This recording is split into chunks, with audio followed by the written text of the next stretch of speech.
In every age, the Church is called not merely to govern or to teach, but to be the living heart of a divine mystery.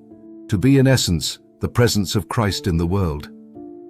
Yet across centuries, we witness a recurring drift, the Church turning its gaze from the inward fire of mystical life and the radical demand of ethical transformation towards structures of power, politics, and doctrinal gatekeeping.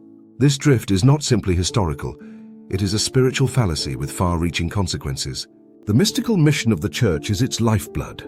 It is the silent work of awakening the soul to God, of teaching not only about Christ, but how to become like Him.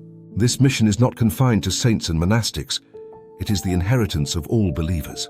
When mysticism is sidelined, Christianity loses its inward path, the contemplative encounter with the divine, the journey through the heart's night into transfiguring light.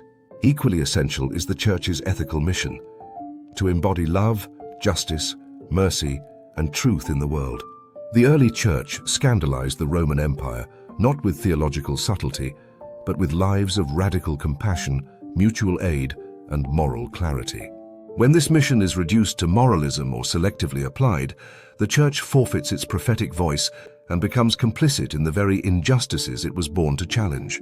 The fallacy lies in assuming that doctrine, ritual, or political influence can substitute for inner transformation and outer witness. When institutional preservation eclipses the Spirit's wild movement, the Church becomes a monument to what once was, rather than a vessel of what still is.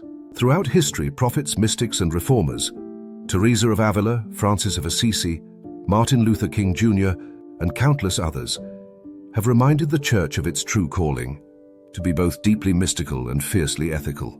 Not either or, but both.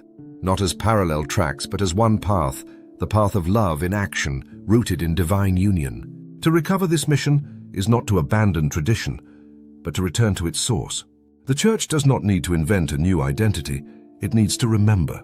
For only in reclaiming the mystical and ethical fire at its core can it once again become what it was always meant to be, a light in the darkness, a balm for the wounded, and a mirror of the eternal. Thank you for watching. Please like, share, and subscribe.